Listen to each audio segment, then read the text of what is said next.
नमस्कार, मैं डॉक्टर शैली Sharma, assistant professor government PG college Dholpur. इससे पहले के जो वीडियोस में हमने पढ़ा था वो पॉलिटिकल ज्योग्राफी की डेफिनेशन, उसका स्कोप के बारे में बात किया था और उससे रिलेटेड कौन कौन सी स्कूल्स हैं, ब्रिटिश है या अमेरिकन था या जर्मनी स्कूल था, उसके बारे में उन्होंने क्या व्याख्या दी थी, उसके बारे में हमने चर्चा की थी।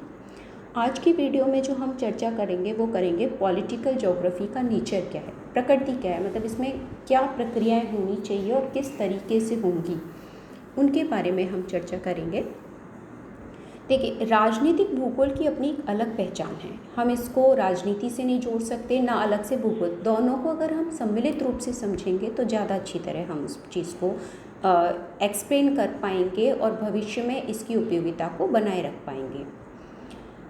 राजनीतिक भूगोल की अगर प्रकृति की बात करें तो राज्यों के संबंधों का अध्ययन करती है कि हर एक राज्य जो है, जो भी राज्य, से भारत की ही बात करें, भारत में हमारे जो राज्य हैं, हमारे जो पड़ोसी राज्य हैं, डिस्टेंस पे राज्य हैं, उनसे हमारे कैसे संबंध हैं, तो उनका अध्ययन बहुत इम्पोर्टेंट है। अगर आपके संग का संबंध सीमा पे अच्छा है तो आप अच्छा व्यापार कर लेंगे, आपको सुरक्षा पे ज़्यादा पैसा नहीं खर्च करना पड़ेगा। लेकिन आपके कटु हैं तो आप सोच लीजिए आपको सुरक्षा भी रखनी पड़ेगी, संसाधनों की पूर्तियों में भी परेशानी होगी, बहुत सारी चीज़ें हमें फेस करनी पड़ती हैं। तो इस वजह से हमें अपनी सीमाओं की सुरक्षा और उसके संबंधी जानकारी होनी ही चाहिए। पॉलिटिकल ज्योग्राफी में जब हम राज्यों का अध्ययन करते हैं, जिससे हमारे व हमारे देश की सीमाओं का जो सकारात्मक या नकारात्मक पहलुओं को समझने में सहायता मिलती है। जैसे पाकिस्तान का आप सभी जानते हैं, हमारे कटु संबंध हैं, कभी भी हमारे संबंध उनसे अच्छे नहीं रहते, तो इकोनॉमिकली भी कहीं ना कहीं हम उनको वो डैमेज होते हैं और कहीं ना कहीं हम भी उनसे किसी चीज़ पर आश्रित हैं। लेकिन कहीं, क्योंकि वो छोटा देश है तो हम उससे इतने प्रभावित नहीं होते। लेकिन वही चाइना की बात करें तो हमारे यहाँ जितने भी आप देखिए, जो सस्ते सामान हम पैसे बचाने के चक्कर में खरीदते हैं, चाइनीज़ आइटम, लेकिन वो ज़्यादा समय तक नहीं चल पाते। और वर्तमान में आप देखिए, जब से कोरोना हुआ है, कितनी सारी चाइनीज़ आइटम्स को रोक दिया गया है। तो ये हमारे संबंधों में कि जब वो हम पे घात करेगा, हम पे आक्रमण करेगा, तो हम भी तो उसका रिप्लाई देंगे। तो हमें सकारात्मक और नकारात्मक दोनों पहलुओं को देखते हुए हमें अपने राज्य का अध्ययन करना है। इसमें सबसे पहले जो भूगोलवेत्ता है वो थे अमेरिकन भूगोलवेत्ता हिटलसी ने अपनी, इनकी एक बुक आई थी जिसको कृति भी कहते हैं, बुक कह सकते हैं, आप किताब कह सकते हैं, the earth and the state. इसमें उन्होंने कहा था राजनीतिक भूगोल को पृथ्वी तथा राज्य, दो संगठनों के मध्य सन्निहित संबंधों का अध्ययन करना है। पृथ्वी जो संपूर्ण है और राज्य उस पृथ्वी पर ही होगा, ऐसा तो नहीं कि राज्य के अंदर पृथ्वी नहीं हो सकती। पृथ्वी के अंदर राज्य है और वो किस जगह लोकेटेड है, वहाँ की पॉपुलेशन क्या है, वहाँ का एटमॉस्फेयर क्या है, क्लाइमेट क्या है, वहाँ का इकोनॉमिक डेवलपमेंट क्या है, इन सभी के बारे में हमें उसके पॉजिटिव और नेगेटिव दोनों पक्षों को ध्यान में रखते हुए इसका अध्ययन करना है। इन्होंने इसके लिए अध्ययन करने के लिए बताया, पहली बात जो ध्यान में रखनी है, राज्य व राजनीतिक घटनाएं स्थिर न होकर परिवर्तनशील होती हैं। देखिए, कोई भी राज्य की सीमाएं अब वर्तमान में परिवर्तित आपने होती देखी हैं। कभी एक राज्य था, जैसे अपने भारत का फिर उदाहरण लेते हैं, आंध्र प्रदेश से तेलंगाना अलग हुआ, गुजरात और जो हमारा महाराष्ट्र वाला इलाका है वो अलग हुआ, पंजाब और हरियाणा अलग हुए, जम्मू कश्मीर और हिमाचल हुआ। तो कई सारे प्रदेश हैं, उत्तरांचल के क्षेत्र हैं, पूर्वोत्तर राज्य हैं, तो कहीं ना कहीं उनकी सीमाएं परिवर्तित हुई हैं। ऐसे ही राष्ट्रीय स्तर पर भी सीमाएं परिवर्तित होती हैं। यह न केवल प्रकृति से प्रभावित होती है, अपितु स्वयं भी उसको प्रभावित करती हैं। सीमाएं का ऐसा कुछ, मैंने आपको कहा था, जंगल होते हैं पूरे पूरे, बीच में कई पहाड़ होते हैं, हिमालय का उदाहरण दिया था मैंने। सेकंड, इन्होंने कहा था राज्य का संबंध न केवल प्रशासनिक व्यवस्था के मध्य केवल ना होकर राज्य के संरचनात्मक तत्वों के मध्य भी होती है। अब प्रशासनिक कार्य ये नहीं कि कार्यपालिका क्या काम कर रही है, न्यायपालिका क्या काम कर रही है, ये व्यवस्थापिका क्या, ये इम्पोर्टेंट, लेकिन उसको करने वाले उतने ही। जैसे क्रोड क्षेत्र है, क्रोड क्षेत्र मतलब अपना जो राजधानी क्षेत्र है वो कितना समुन्नत है, उत्पादन क्षेत्र, क्योंकि जहाँ प्रोडक्शन होगा वहीं से तो माल बाजार में आएगा और तभी तो क्रय विक्रय होगा, लोगों की आर्थिक आय पता पड़ेगी हमें, प्रति व्यक्ति आय, और जब प्रति व्यक्ति आय पता पड़ेगी तो हमें राष्ट्रीय आय पता पड़ेगी, और राष्ट्रीय आय और प्रति व्यक्ति आय तो सकल घरेलू उत्पाद की भी हमें तो हम अपने देश के विकास का आकलन इसके माध्यम से कर सकते हैं। राज्य के अंतर्राज्यीय संबंधों पर भी महत्वपूर्ण बल दिया जाता है ताकि हमारी आर्थिक प्रगति उल्लेखित हो सके। राजनीतिक भूगोल में राजनीतिक दृष्टिकोण से संगठित क्षेत्रों की पृष्ठभूमि के संदर्भ में भी अध्ययन करते हैं।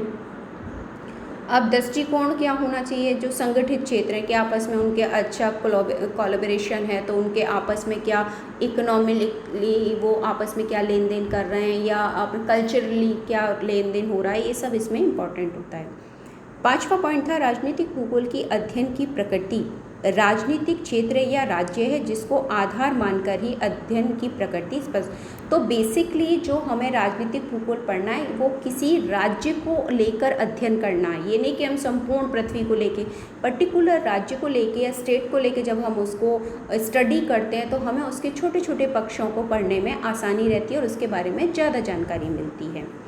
ये अमेरिकन स्कूल से ये विचारधारा निकली थी और ये पॉइंट्स दिए गए थे। लेकिन विश्व स्तर पे बात करें, विश्वव्यापी दृष्टिकोण की बात करें, तो उसमें कहा गया था कि प्रत्येक राज्य अपने आप में कम से कम सैद्धांतिक रूप से सार्वभौम है, फिर भी वास्तविकता में आत्मनिर्भरता लिए हुए। ऐसा नहीं कि हर एक ये राज्य सोच ले कि मेरे पास सारी चीज़ें उपलब्ध हैं और मैं ही सर्वे, ऐसा कभी नहीं होता। हो सकता है कि हमारे क्षेत्र में, जैसे हम राजस्थान में रहते हैं, राजस्थान में हमारे यहाँ पानी की बहुत किल्लत है।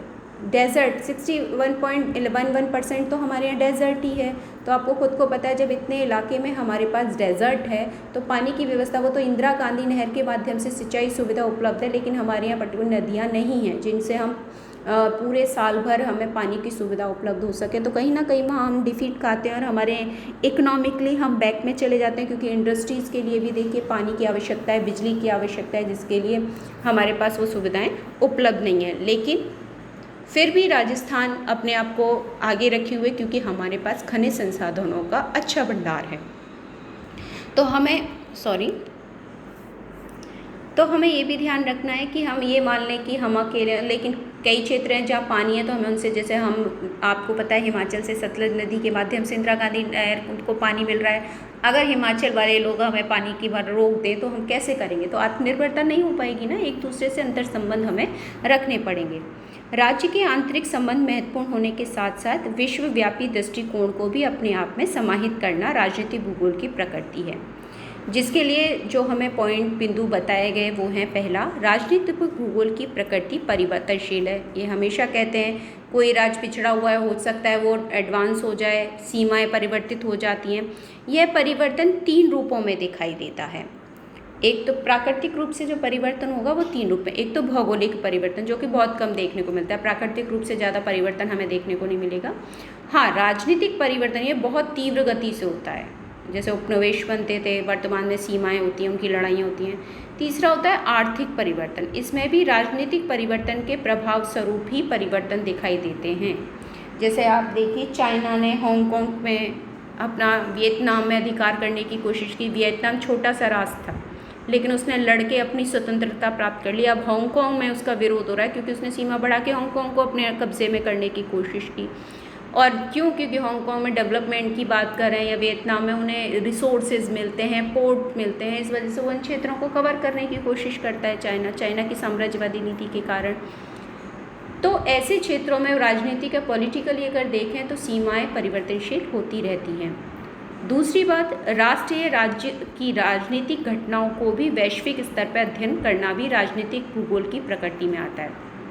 वैश्विक स्तर पर अगर हम, जैसे संगठन मैंने कहा था, सार्क है, आसियान है, ब्रिक्स है, इसके माध्यम से क्या होता है, जब हम अध्ययन करते हैं तो दूसरे देश में क्या क्या इकोनॉमिकल चीज़ें हो रही हैं, टेक्नोलॉजी क्या क्या डेवलपमेंट हो रहा है, हम उनसे क्या ले सकते हैं, हम उनको क्या दे सकते हैं, ये अगर हमें जानकारी नहीं होगी तो हम जो इंटरनेशनल मार्केट है उसमें सर्वाइव नहीं कर पाएंगे। तो इसलिए हमें उसकी नॉलेज होनी चाहिए जिससे हम अपने यहाँ की इकोनॉमिक के साथ साथ पॉलिटिकल इश्यूज़ को भी कंट्रोल कर सकें, क्योंकि कहीं ना कहीं देखिए पूरी सत्ता का जो निर्धारण विदेशों से नीति की जाती है वो किसके द्वारा की जाती है?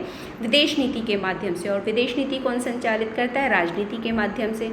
तो इसी वजह से हमें राजनीति के साथ साथ भूगोल भी पता क्यों सम्मिलित किया गया है, क्योंकि हमें ये पता होना चाहिए कि हमारे पास जो अर्थ है या हमारे पास जो रिसोर्सेज हैं उनका क्या उपयोग है, या हम उनसे कितनी विदेशी मुद्रा प्राप्त कर सकते हैं। और ये किसके माध्यम से पता पड़ेगा? ज्योग्राफी के माध्यम से।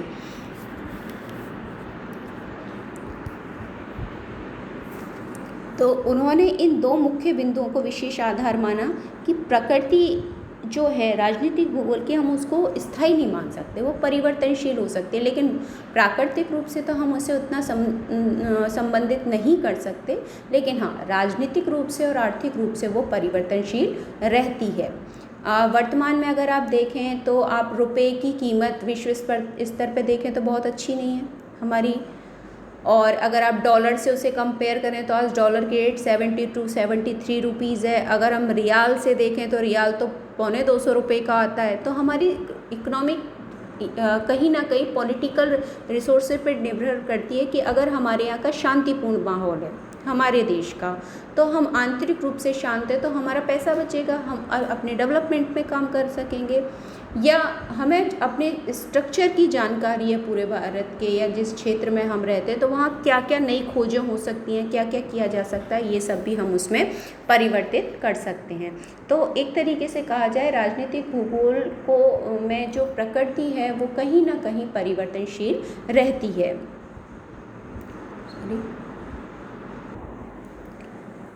आज हम बस प्रकृति के बारे में, राजनीतिक भूगोल की प्रकृति क्या है उसके बारे में अध्ययन किया है। अगले वीडियो में जो हम चर्चा करेंगे वो है राजनीतिक भूगोल का विकास। विकास बहुत महत्वपूर्ण होता है क्योंकि किसी भी टॉपिक को जब हम पढ़ते हैं या किसी भी विषय कहाँ से आया, उसका विकास कैसे हुआ, वर्तमान में उसकी क्या उपयोगिता है, ये जानना हमारे लिए बहुत ज़रूरी है, क्योंकि उसी के आधार पे हम उसमें क्या अध्ययन में परिवर्तन आए ये जानकारी भी प्राप्त कर सकते हैं। तो अगली वीडियो में जो हम चर्चा करेंगे वो करेंगे राजनीतिक भूगोल के विकास के बारे में।